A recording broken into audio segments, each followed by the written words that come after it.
Halo, aku Endiva. Halo, aku Zaidan. Video ini dibuat untuk keperluan UAS Keamanan Manusia. Dalam video ini, kita akan membuat reaksi dari pementasan yang telah kita buat seminggu yang lalu.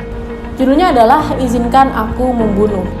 Pementasan ini menceritakan bagaimana perempuan digambarkan dalam kehidupan sosial di Indonesia. Jadi selamat menyaksikan. Kita akan start nonton videonya. Mungkin nggak menjelasin secara lengkap, tapi yang kita tekankan dalam video kali ini adalah perbagian yang kita anggap cukup penting dan akan kita bawa isu ke keamanan manusia.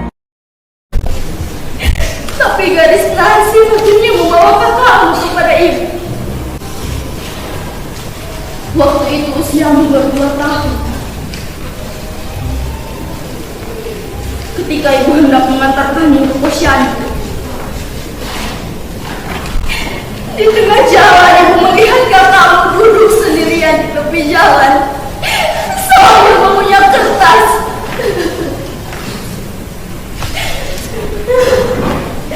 Tubuhnya kurus dan kotor. Kayaknya cuma camping. Ibu sudah tidak mengenalnya. Untung dia masih mengenakan gelang yang ibu beli saat ulang tahunnya yang ke-12.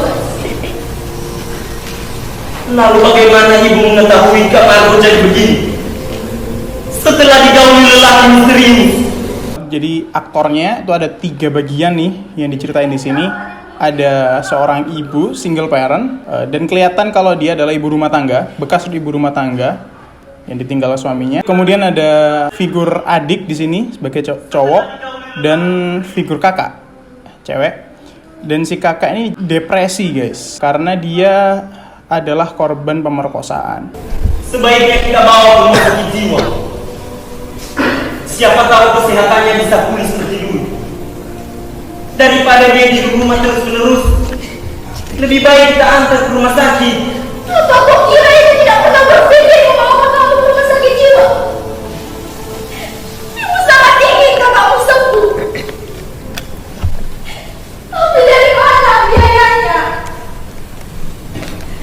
Untuk makan sehari-hari dan biaya kuliahmu saja ibu sudah ngos-ngosan. Ibu kan bisa minta bantuan dari keluarga ayah atau saudara-saudara ibu di kampung.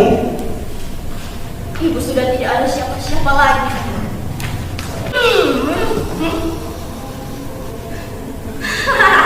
Aku ini bulan.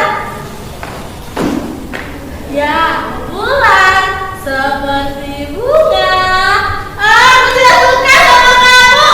Pergi, pergi. Cinta segala racun, sayang segala pohon. Ibu lihat, kalau kamu terus-terusan seperti ini, aku dan ibu pasti kena getahnya. Aku sudah tidak mampu menahan amukan dan cedera tetangga, Bu. Bagaimanapun caranya, kita harus membawa kamu ke rumah sakit jiwa. Ibu juga sudah tidak mampu lagi menahan mobilan tetangga. Tapi mau bagaimana lagi, Nak? Kamu sabar ya.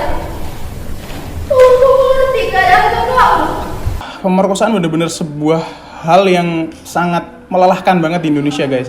Kalau kita bahas secara keamanan ini benar-benar nggak selesai, dan kalau kita bahas tentang haknya juga hanya orang yang punya keinginan aja yang mau bahas kalau itu adalah hal yang penting. Terlihat jelas bagaimana perempuan itu diprioritaskan tidak lebih dari laki-laki, dan bagaimana laki-laki itu disuperioritaskan dari perempuan.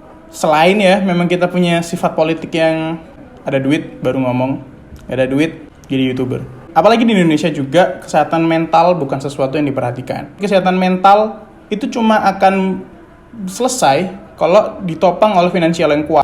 Padahal perempuan ini memiliki gangguan kejiwaan yang seharusnya membutuhkan treatment yang lebih. Seorang ibu rumah tangga ditinggal suaminya, punya anak yang depresi, dan punya anak cowok yang butuh sekolah, udah jelas banget lah gak akan diurus nih si cewek. Kita semua bahkan kayak jarang banget sadar kalau ini tuh sebenarnya adalah isu yang sangat penting yang nggak boleh diabaikan, seperti itu. Karena ibu akan menerima ganti rugi.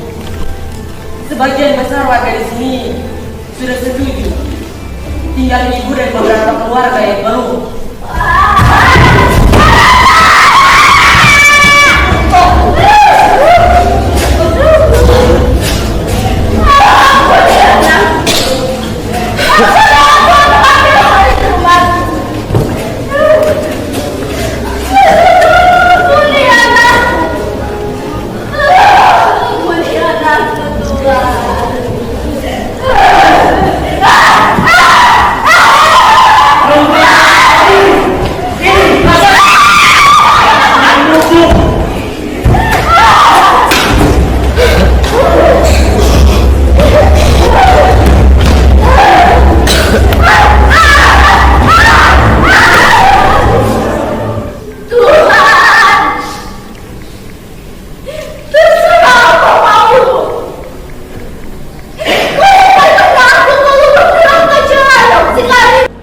Di akhir video ini juga jelas sekali menunjukkan betapa superioritasnya pemerintahan di atas rakyat untuk menandatangani surat persetujuan penggusuran ataupun memindahkan paksa mereka dari tempat tinggal mereka. Nah, kekuatan terkadang menjadi cambuk yang sangat berat, sangat besar untuk kaum yang inferior atau kaum yang tidak memiliki kuasa.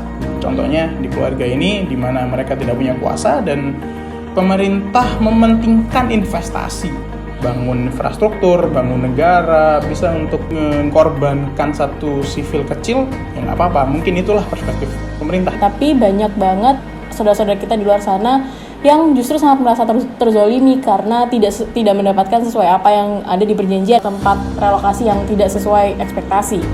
That is why udah saatnya kita perlu menyadari bahwa dari hal-hal yang kecil kita menyepelekan posisi perempuan di bawah laki-laki sudah merupakan sebuah pelanggaran besar terhadap kesetaraan gender.